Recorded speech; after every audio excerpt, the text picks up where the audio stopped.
Hey everybody, this is Iman Mitchell, the Thousandaire Maker, coming to you real quick with just four of many books that are out there, but four books that are some of my personal favorites that I highly recommend that someone read. I'm going to read a little bit out of an excerpt out of each one of them. So if you're not a book person or you don't like to read, you might as well not even watch this video. But if you're a person who's hungry for knowledge and feels like you can always get better, no matter how good you get, you feel like you can always get better, then I hope you enjoy this video and possibly go out there and find these books and read them for yourself because they've literally changed the way I thought about business and things of that nature. So before I get into that, the foundational principle for this video is, the place you're going to get to is really going to be predicated by these things: the people you hang around, the books you read, and the chances you take. The people you hang around, the books you read, and the chances you take. You know, so if you're hanging around people that don't really have a whole lot going on, you're not reading at all, and you don't take any chances, your quality of life probably isn't going to be all that great. But if you're hanging around some people who are positive, who are making things happen, reading books that feed your mind positive things, godly things, spiritual principles, things of that nature, and if you're taking chances that can better your family's financial future or spiritual future or whatever, without being stupid, okay, calculated risk, then your quality of life is probably be a whole lot better. So let's go ahead and get started. The first book, I've recommended it on another video on this channel as well, but it goes without saying, this is without a doubt is the best business book I've ever read. It's called All You Can Do Is All You Can Do, but All You Can Do Is Enough by Mr. A.L. Williams, Art Williams. And the excerpt I wanted to read from this one was from the chapter No Free Lunch. And just a little bit of background, if you don't know, full disclosure, okay, A.L. Williams was a guy who founded a company called A.L. Williams, which is now morphed and become Primerica. Okay, it's still under that term. He was a former football coach. Now he is worth $1.4 billion last I saw. Okay, so a great story about the average guy living in America making the American dream happen by building his own company. Okay, selling life insurance actually was where they got started. But he writes, now people look at me like I always had it made too. Nothing could be further from the truth. My first 2 years in the business, I was dying every day. I got the kind of personality that makes me want everyone to like me and agree with me. I just couldn't face the rejection. When I started out, I wanted to quit every single day, not every other day, for 2 years. My 6th year in business, I was still making a living, $30,000 or so, and I was working 6 days a week. Everyone kept telling me I was crazy. They told me it wasn't worth it. They said I should give up and return to coaching, but I had such a burning desire. I couldn't stand being average and ordinary. I hung in there, and just 4 years later, I was a millionaire. That's just one of the many nuggets in this book, okay? So please get this book. Book number 2. Now, the reason I chose this book is because this gentleman is a protege of A.L. Williams, who went on to build his own successful company that I was once a part of. This book is called The Fourth Quarter by Coach J. Lloyd Tomer. Okay? Now, he's a gentleman who was a former minister, pastor, okay, who went on to join A.L. Williams, was very successful in that company before founding his own company called YTB, or Your Travel Biz. And this is his memoir. Great book, a lot of loss, bounce back, great story of the quote-unquote underdog making it happen. But this is the part that I wanted to read from you. And I've had the opportunity. He actually signed this book to me. There's Iman, you are a special coach. Everybody calls him Coach. Great guy. And I had the opportunity to meet him. So he wrote, back when he first started his company, he said, even if you're not standing, you can't quit. Even if the odds are 100 to 1, you can't quit. It doesn't matter what your circumstances. Even at the point when I was sleeping on the floor in a one-room shack that didn't have hot water or a working toilet, I never thought for 1 second I wouldn't make it through. If there's one thing I know, you can't quit and win. Quitters never win, and winners never quit. That was my hope. As long as I didn't quit, I was going to win. One of the great things about network marketing is that they will pay you what you're worth. And if you have a genuine opportunity, then it's hard to do well at first. If you make all your money right away, then there's nothing left after. It's hard to find a good mix in a company. In A.L. Williams, I worked and worked and worked. The first 2 months I made nothing. The third month I made $1,022. But then it was like the pipeline opened all at once. I filled it up and it started to come out at the other end. It was a slow start, but I knew if I kept working I'd be okay. The next few months flew by. I rose quickly I quickly rose within the ranks. Okay, and he went on to, I believe, go to the top of that company in terms of positions. Okay, so great book from a guy who's just been through a lot, built his own company, and done very, very well for himself. So The Fourth Quarter by Lloyd. All these books should be on Amazon. That's a great one. I'll save that one for last. This next one. I wanted to do this one because it's a good book. It's not all about network marketing or home-based businesses, etc. But the credibility of these two men is, it's intact. So, Why We Want You to Be Rich by Donald Trump and Robert Kiyosaki. Now, I know a lot of people may not be fans of, particularly maybe Mr. Trump.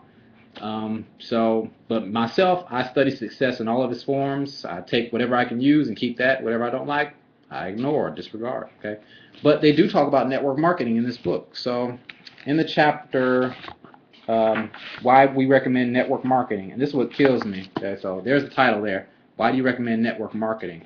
A lot of people listen to quote unquote, well, someone who they'll ask their family members or their friends what they think about certain opportunities. But if your family member or friend isn't really someone you trade places with financially, then I wouldn't really put so much stock in their financial advice. I've met doctors and lawyers and realtors and real estate brokers, financial planners, a lot of people who do network marketing. So that to me, they're not crazy, and I'm a teacher. I've met teachers as well that do it. So you're not crazy at the end of the day, okay? So, but why do they recommend network marketing? These are some points they wanted to talk about. Number one is the tax break increase. And this is Robert Kiyosaki actually writing. He says, by starting a network marketing business in your spare time and keeping your regular job, you begin to gain the tax advantages of the rich.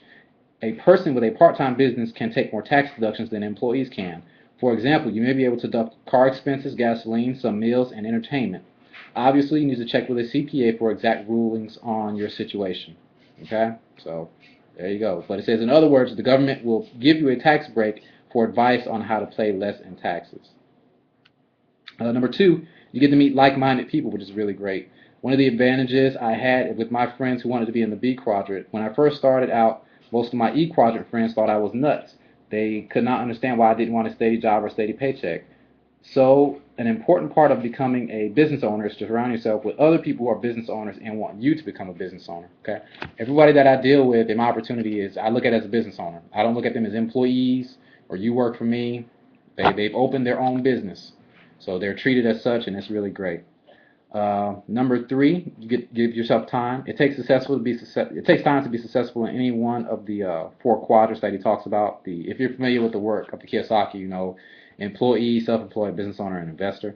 So you allow to give yourself time. Number four, network marketing companies are patient. One of the beauties of a network marketing business is that it will invest in you even if you are not successful. In the corporate world, if you're not successful in 6 months to a year, you're often fired. But in network marketing, as long as you're willing to put in the time, most companies will work with you in your development. After all, they want you to get to the top. And lastly, you get to leverage the systems that are already in place. These systems are already tried and proven, which allow you to hit the ground running instead of trying to build the internal systems of a new company. You get to, with our business, everything's pretty much in place with a lot of great tools that we have in the back office, so we don't have to spend a whole lot of time on R&D, etc.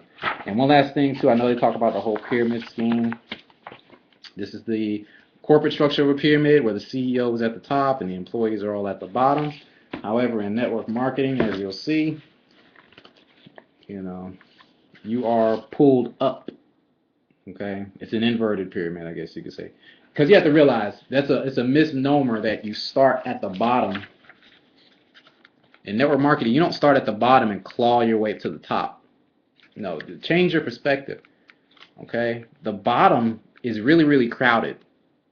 Actually, see how narrow that is, and imagine everybody starting here, but it's limitless. There's plenty of room at the top. The top is never full. But see, there's so few people who get there. Okay? The top, there's plenty of room at the top. Last but not least, and I didn't mean for this video to be this long, but this book right here, it's not the book that's so great. It's Wave 4, Network Marketing in the 21st Century by Richard Poe. It's not that this book is so great. It is a good book. It's a little dated. It was published in, I don't know, it's published a little while ago. But there's one story in here that's always stuck with me about a guy named Jeff. It was published in 1999, so it's kind of old. But a guy named Jeff, and I'm going to tell you a little bit of Jeff's story because it's so key. All right, I love it. I'm just a little bit. It says that Jeff Mack was through with MLM. As far as he was concerned, the whole industry was a scam. For 14 months, he had poured his time, effort, and money into building a network marketing business. He had worked around the clock, harder than anyone else's in his downline. Yet in the end, Jeff had nothing to show for it but $40,000 in credit card debt. Okay, so you have a guy who's really, really down on his luck. He gives it up, and he goes back and gets a traditional job. But then he realized, did he really give it his all? Did he really give it a good shot? So actually, Jeff found out about another company he was starting up from a friend in his previous company, and he got in, because he felt like, let me try to give this thing one good run. So what Jeff did was he took massive action. It says that Jeff then instituted what networks call massive action, a sustained barrage of prospecting effort. The company Jeff worked for had gone out of business shortly after he joined Rexall. That left Jeff without a paycheck, so he lost his job. But it also left him with lots of time for prospecting. He was at his desk from 7:30 each morning till midnight, with only 2 short breaks during the day. I grew up fast, said Jeff. While my friends were going to concerts and playing basketball, I was making sacrifices. I was going to do whatever I had to do to make this business work. A lot of people thought I was crazy. I wanted to prove them wrong. That was the biggest motivator for me. So it goes through and talks about how Jeff, did cold calls, lukewarm market, warm market, talked to tons of people. And last but not least, the vindication, where it says, Jeff's father was one of the first to notice his new attitude. I don't understand what you're doing, Jeff's father told him, after watching Jeff sweat it out in his garage office month after month. But I can tell you're working extremely hard, and whatever it is, I know you'll be successful if you keep pursuing it this way.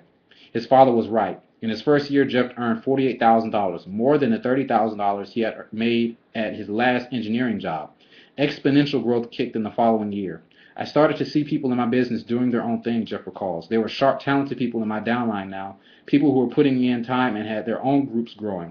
Jeff's income rose accordingly, more than doubling in his second year to $100,000. By 1998, his seventh year in the business, Jeff pulled $833,000 in commissions and overrides. And that's the story of Jeff. It's more detailed than that. I love it because he stuck it out. It's a great story. So this is a good book as well, Wave 4. So those are 4 books that I highly recommend that anyone get to really just help your belief in this industry. It's a great industry, the great equalizer. Anybody can get in it. Anybody can be successful. Will everybody be successful? No. Can anybody be successful? The answer is yes. So I'm Iman Mitchell, the Thousand Dare Maker. If you enjoyed this video, leave a comment, subscribe to my channel. Also, you can leave some comments below and recommend some books to me about what you've read concerning the network marketing profession. There's a lot of great books out there. Beach Money, Your First Year in Network Marketing, a lot of other books. But thank you for watching this video, and you guys have a great day. And for other training videos or interviews with other leaders, you can check out some other videos on this channel as well. You guys have a good one.